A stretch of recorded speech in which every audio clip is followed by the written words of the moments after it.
السلام علیکم ورحمۃ اللہ وبرکاتہ۔ میں ہوں آپ کا خادم روحانی معالج قاری محمود الحسن نقشبندی اویسی، اور آپ دیکھ رہے ہیں ہمارا چینل روحانی ادارہ۔ آج کا ہمارا موضوع ہے بچوں کو جو سکول میں پڑھتے ہیں، وہ محنت بھی کرتے ہیں، وہ اچھے نمبروں کے ساتھ پاس ہو جائیں۔ اچھے نمبروں کے ساتھ آپ کا بچہ جو سکول میں، کالج میں، یونیورسٹی میں پڑھتا ہے، اچھے نمبروں میں پاس ہو جائے۔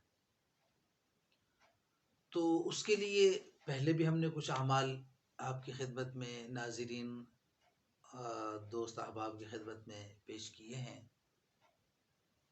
آج پھر ہم ایک عمل پیش کرتے ہیں۔ وہ عمل ہے کہ اس کا عمل کا تعلق نماز کے ساتھ ہے۔ اس عمل کا تعلق نماز کے ساتھ ہے۔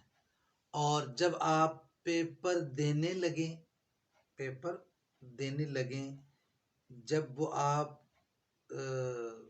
امتحان گاہ میں جائیں، وہاں بھی یہ عمل کریں، اور اس سے جب امتحان شروع ہونے سے کم از کم 3 دن پہلے یہ آپ یہ عمل شروع کر دیں۔ عمل کیا ہے؟ بہت سادہ، بہت سمپل، بہت آسان۔ وہ ہے اذان کے کلمات کو دہرانا۔ وہ کیا ہے؟ اذان کے کلمات کو دہرانا۔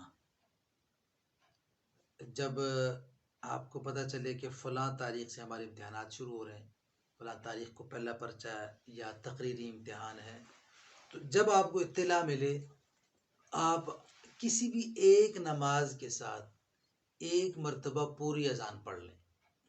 آواز سے کانوں پہ ہاتھ رکھ کے پڑھنے کی ضرورت نہیں ہے۔ تو نارمل روٹین میں، ترتیب میں، بہت ہلکی آواز میں آپ ایک مرتبہ اذان پڑھ لیں۔ اور جب آپ امتحان گاہ میں چلے جائیں، وہاں امتحان گاہ میں داخل ہوتے ہی پرچہ ملنے سے پہلے 3 مرتبہ اذان کے کلمات دہرا لیں۔ انشاءاللہ اذان کے کلمات کی برکت سے آپ دیکھیں گے کہ جو آپ لکھ رہے ہیں وہ آپ کے لیے آسان ہو گیا۔ جو آپ اس کے لیے عمل کر رہے ہیں، اس میں آپ دیکھیں گے آپ کو خیر اور برکت مل جائے گی۔ لہٰذا اس اذان کے عمل کو اپنے ساتھ باندھ لیں اور پابندی کے ساتھ یہ عمل کریں۔ اللہ تبارک و تعالیٰ آپ کا حامی و ناصر ہو۔